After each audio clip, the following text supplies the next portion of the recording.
नमस्कार, मी उर्मिला कवडे किचनमध्ये तुमचं सर्वांचं मनापासून स्वागत करीत आहे. तर आज आपण वल्ला वाटाणा बनवणार आहेत, कारण बाजारामध्ये आता वल्ला वाटाणा खूप येत आहे. तर माझ्याकडे थोडासाच वाटाणा होता, तर मी तो सोलून घेतलेला आहे. तर बघा, वाटाणा धुवून पण घेतलेला आहे, टमाटा घेतलेला आहे एक, ते पण धुवून घेतलेला आहे. इथं घेतलेला आहे मसाला. तर मी काळा मसाल्याचं करणार आहे. तर बघा, मी इथं 3 ते 4 कांदे छोटे छोटे भाजून घेतलेले आहे गॅसवरती, किंवा तुम्ही चुलीमध्ये पण भाजून घेऊ शकता. तर बघा, इथं खोबरं घेतलेलं आहे, खोबऱ्याचे मी बारीक बारीक तुकडे करून घेतलेले आहे. तर हे तुम्ही किसून पण घेऊ शकता खोबरं, आणि मी हे भाजून घेतलेलं आहे खोबरं पण. इथं घेतलेले आहे थोडेसे धने, धने पण मी भाजून घेतलेले आहे. तर तुम्ही धने पावडर असली तर धने पावडर पण वापरू शकता.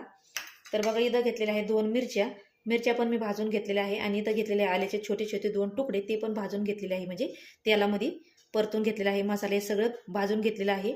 इथं घेतलेलं आहे लसूण, इथं घेतलेलं आहे कोथिंबीरच्या काड्या पाठीमागच्या, इथं घेतलेलं आहे चवीपुरतं मीठ, आणि इथं घेतलेले आहे मी थोडेसे तांदूळ आणि बाजरी घेतलेली आहे, ती पण मी भाजून घेतलेली आहे. हे मी सगळे मसाले भाजून घेतलेले आहे पहिलेच या पद्धतीने. तर चला आता आपण भाजी बनवायला सुरुवात करूया. तर बघा, मी इथं कढई गरम करायला ठेवलेली आहे, आणि त्याच्यामध्ये तेल पण काढून घेतलेलं आहे 1 चमचा छोटा. तर बघा, मी टमाटर कट करून घेतलेलं आहे, ते टाकून घेऊया. आणि टमाटर आपल्याला थोडंसं परतून द्यायचं आहे, आणि मग त्याच्यामध्ये आपला हा वाटाणा टाकून द्यायचा आहे. तर बघा, टमाटर थोडंसं परतून झालेलं आहे. तर याच्यामध्ये वाटाणा टाकून घेऊया. तुम्ही याच्यामध्ये एखादं बटाटं पण कट करून टाकू शकता.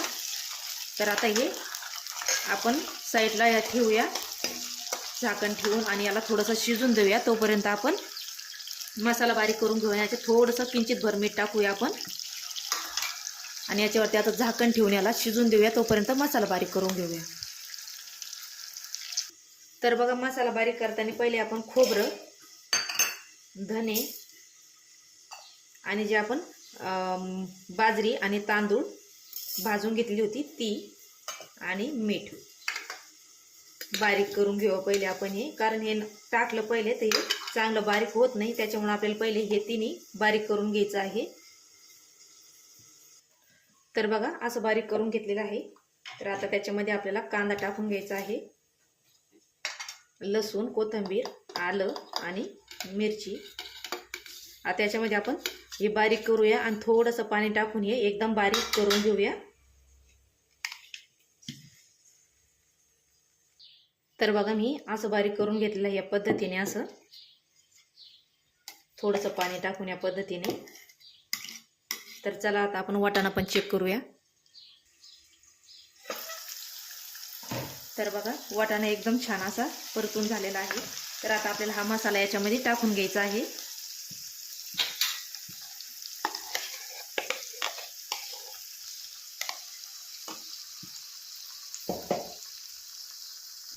तर बघा, मी सगळा मसाला टाकून घेतलेला आहे.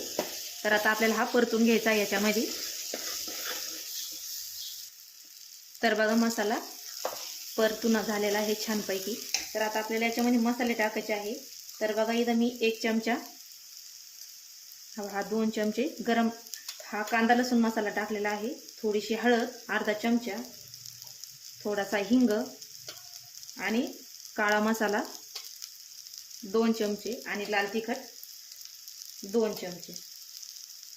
तुम्ही याच्यामध्ये मटण मसाला पण टाकू शकता, खूप सुंदर अशी भाजी लागते. तर बघा, आता हा मसाला आपल्याला परतून घ्यायचा आहे अजून. तुम्ही तिखट तुमच्या आवडीप्रमाणे करू शकता, कमी जास्त. तर बघा, मसाला याच्यामध्ये छान असा परतून झालेला आहे. तर याच्यामध्ये आपल्याला गरम पाणी टाकायचं आहे. तर बघा, मी पहिलेच गरम पाणी करायला ठेवलेलं होतं. तर आता आपण हे पाणी याच्यामध्ये टाकून घेऊया, जेवढं शिजायला लागेल तेवढंसं. कारण आपण वाटाणा पण शिजून घेतलेला आहे पहिला, कारण आता वेळ नाही लागायचा भाजीला, त्याच्यामुळे आता आपण हे थोडंसं पाणी टाकून घेऊ याच्यामध्ये. तर बघा, मी पाणी टाकून घेतलेलं आहे. तर आता आपण हे मसाला छानपैकी असं याच्यामध्ये मिक्स करून घेऊया. तर बघा, आता मी मसाला मिक्स करून घेतलेला आहे. तर थोडीशी आता आपण कोथिंबीर टाकून घेऊया, आणि आता भाजीला उकळी घेऊया. तर आपली भाजी मग तयार. तर बघा, आपल्या भाजीला उकळी आलेली आहे. तर मी 2-3 मिनिटं भाजी उकळून दिलेली आहे. या पद्धतीने आपली भाजी तयार झालेली आहे. एकदम मस्त अशी तरी पण आलेली आहे भाजीला, हे बघू शकता तुम्ही. तर आता आपण गॅस बंद करूया, आणि याच्यावरती अजून थोडीशी कोथिंबीर टाकून घेऊया. तर आपली भाजी आता तयार झालेली आहे. आणि एका भांड्यामध्ये आता आपण ही भाजी काढून घेऊया. बघा मी काढून घेतलेली आहे भाजी. तर बघा एकदम सुंदर अशी तरी आलेली आहे आपल्या भाजीला. तुम्ही पण नक्की ट्राय करा. तर तुम्हाला वल्ल्या वाटाण्याची रेसिपी कशी वाटली नक्की सांगा आणि लाईक शेअर सबस्क्राईब करा. भेटूया पुढच्या व्हिडिओमध्ये. तोपर्यंत बाय बाय, धन्यवाद.